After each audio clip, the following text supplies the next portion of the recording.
Hello friend, welcome to my YouTube channel as English classes. Today we are going to discuss about figure of speech. Friends, today we will read about the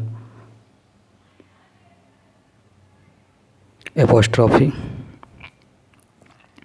friends, हम last video में metaphor, simile, personification का detail में अध्ययन कर चुके हैं। आज हम एपोस्ट्रॉफी का अध्ययन करेंगे। आप उसे प्लेलिस्ट में जाकर देख सकते हैं। Now let's start this video. Apostrophe. Apostrophe and apostrophe is a direct address to a dead, to absent or personified object or idea. Abstract में किसी मृत अनुपस्थित मानवीकृत के रूप में प्रस्तुत कोई वस्तु अथवा विचार के प्रति सीधा संबोधन किया जाता है।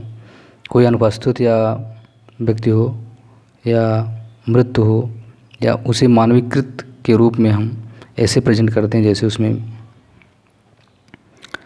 जान हो।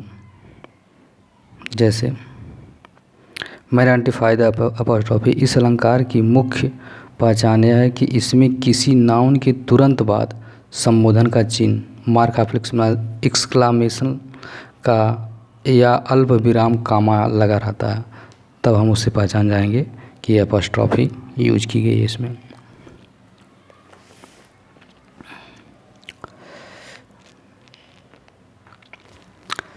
इसकी एग्जाम्पल की बात करें तो जैसे ओ डेथ,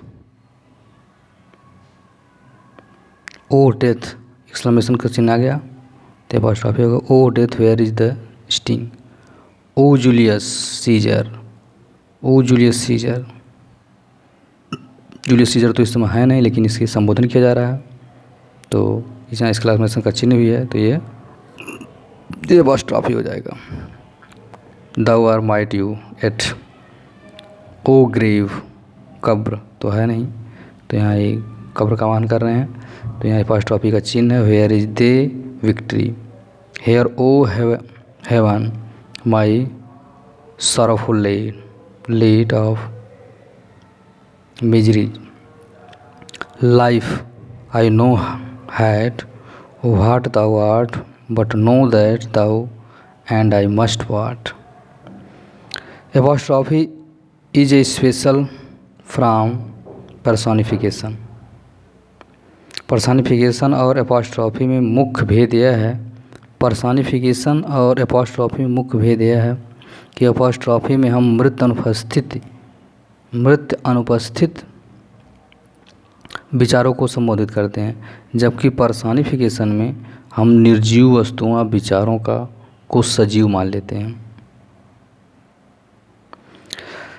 फिर से देखेंगे, पर्सनिफिकेशन और एपोस्ट्रॉफी में मुख्य भेद यह है कि एपोस्ट्रॉफी में हम मृत, अनुपस्थित तथा मानवीकृत विचारों को संबोधित करते हैं, इसमें संबोधित किया जाता है एपोस्ट्रॉफी में, लेकिन जबकि पर्सनिफिकेशन में निर्जीव वस्तुओं या विचारों को हम सजीव मान लेते हैं कि उसमें लिविंग थिंग्स है, उभर आती है लिविंग थिंग, बट हम समझते हैं कि वो लिविंग थिंग्स मान लेते हैं उसे, तो उसे हम पर्सनिफिकेशन कहते हैं।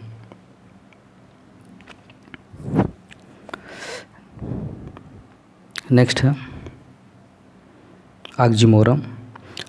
ऑक्सीमोरम is the combination of two words of opposite meaning in one expression. विरोधाभास अलंकार, ऑक्सीमोरम विरोधाभास होता है। विरोधाभास अलंकार में दो विरोधी अर्थ वाले शब्दों को एक ही कथन एक्सप्रेशन में कहा जाता है। जैसे she is feeling sweet and pain of love, वो प्रेम में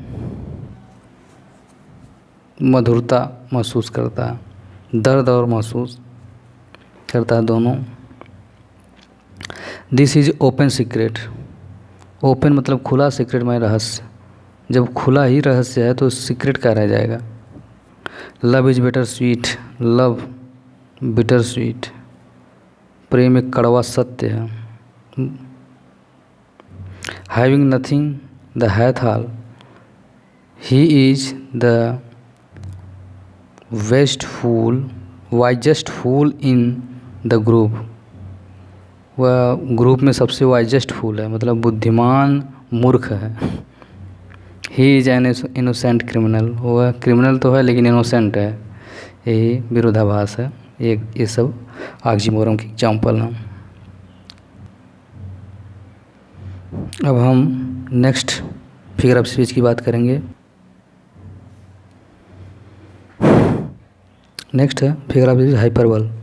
हाइपरबल in hyperbole statement is made emphatic by over statement.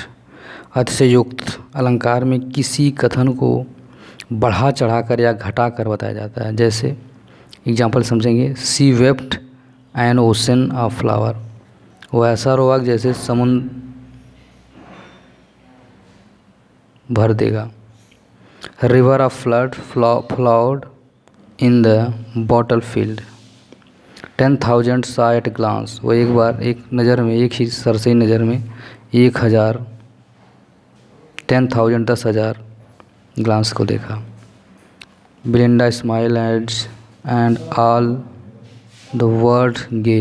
बिलिंडा ऐसा मुस्कुराती थी कि जैसे पूरा संसार खिलखिला उठता था। तो ये सब अतिशयोक्त ही है, रियल तो है नहीं, तो इसलिए हाइपरबोली का एग्जाम्पल है। The blind and nation pillars the left. The build the nation pillar and left them to sky. There is a dagger in the words. Next फिर से onomatopoeia. In onomatopoeia the sound of the word suggest the sense or meaning. जैसे ध्वनि सूचक अलंकार में शब्दों की ध्वनि द्वारा भाव अथवा अर्थ को प्रकट किया जाता है। जैसे एग्जाम्पल समझेंगे, I heard the water lapping on the crag. मैं चट्टानों से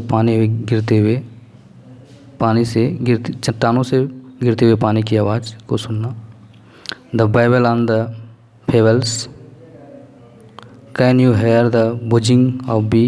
क्या आपने मधुमक्खियों की बुजबुजाहट को सुना है? तो बुजबुजाहट, बैबलिंग, लैपिंग, ये सब ओनोमाटोपोइया के उदाहरण हैं। The door open with the Bong. अब यहाँ बॉन्ग आवाज़ आ गई, धमाक, मतलब ओनोमाटोपोइया हो गया। थंडरिंग, यहाँ थंडरिंग एक साउंड है तो ओनोमाटोपोइया हो जाएगा।